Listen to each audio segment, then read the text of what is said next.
Yeah, kulo. Like this, three cutting also. Mm-mm. Baden, Badin. abi. I call you, Ah. and then Badin from. Okay, Come. okay. Sorry, telepon, no? Yeah, sabi Ada telepon. bed malum. Okay. Okay. Malong. Eh. Where? Ano ji? Yeah. Where are you go now? Go there? So, ada Mansura.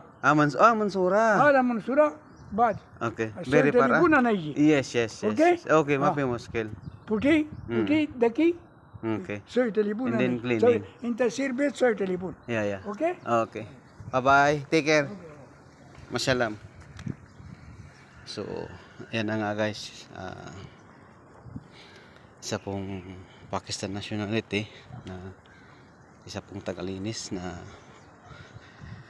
siya po yung natanggal ng mga damo at pumuputol po ng mga kahoy na kung gusto nyo pong babawasan yung mga kahoy nyo ay siya po yung tinatawag. So ngayon po ay binigay niya po yung mobile number niya at tatawagan ko na lang na siya para kung sakali man na may magpapalinis, ako na lang po yung magiging contact niya bilang isang tulong ko na rin.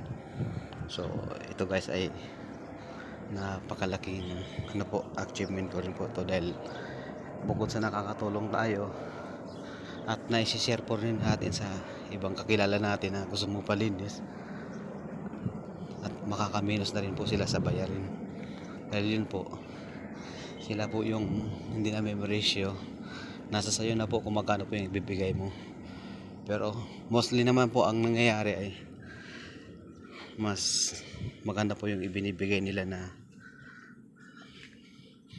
laga po dahil nakikita naman po nila yung quality ng trabaho niya.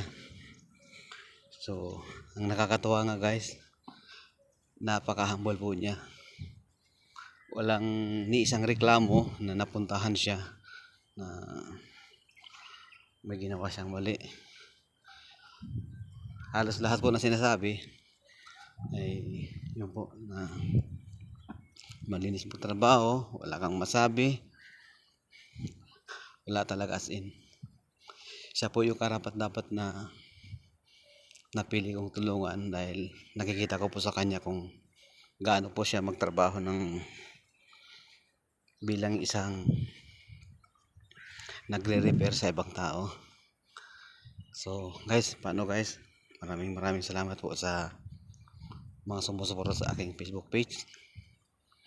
At ayun po, nabigyan na naman po natin siya ng pambili man lang po niya ng almusal na ano ko na rin po siya dati po, nabigyan ko po siya ng grocery at sapatos.